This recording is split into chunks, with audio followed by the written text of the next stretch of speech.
நன்மை செய்யும் பூச்சின்னா எதை அர்த்தம் புரிஞ்சுக்கிறோம்னா, பயிரை தாக்குற, பயிர்ல மகசூல் இழப்பு ஏற்படுத்துற, பயிரை திங்கிற இந்த கெட்டது செய்யற பூச்சிகளை, தீமை செய்யும் பூச்சிகளை புடிச்சு அப்படியே சாப்பிடுற நான் வெஜிடேரியன் பூச்சி. வணக்கங்க. நம்ம செம்மண் காட்டில் இது வரைக்கும் நம்ம வாழைக்கு களைக்கொல்லியோ பூச்சி மருந்தோ அடிக்கலைங்க. அப்படியே நம்ம காட்டுக்குள்ளே என்னென்ன பூச்சியெல்லாம் இருக்குதுன்னு பார்க்க போனோங்க. பொன்வண்டு, அஸ்வினி இந்த மாதிரி சாறு உறிஞ்சி பூச்சிகளை எல்லாம் சாப்பிடும். இது ஓனாய் சிலந்தி, இதுவும் அது மாதிரி சாறு உறிஞ்சி பூச்சிகளை சாப்பிடுங்க. அடுத்தது பார்த்திங்கன்னா இது காதுபொறி பூச்சி, இது மண்ணில் இருக்கிற பூச்சி புழுக்களை எல்லாம் சாப்பிடக்கூடியதுங்க.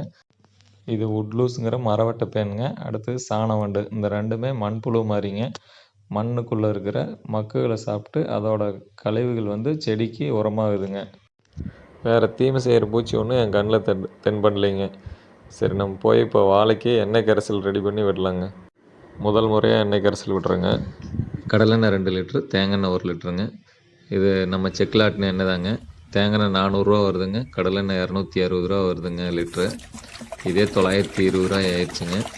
எண்ணெய் கரைப்பான் ஒரு 300 mlங்க, அதுக்கு ஒரு 150 1070 இதுக்கு ஆகுதுங்க. முதல்ல அதை 2 எண்ணெயுமே எண்ணெய் கரைப்பானே விட்டு நல்லா கரைச்சிட்டுங்க. தண்ணியை மறுபடியும் ஊற்றி மிக்ஸ் பண்ணோம்னா நல்லா பாலாட்டம் வந்துடுதுங்க. ஒரு 10 லிட்டரு ரெடி பண்ண பாலை வந்து 2ஆக பிரிச்சுக்கிட்டேங்க. 5 லிட்டர் எண்ணெய் கரைசல் 200 லிட்டர் தண்ணியில் கலந்து அப்படியே விட்டுட்டேங்க.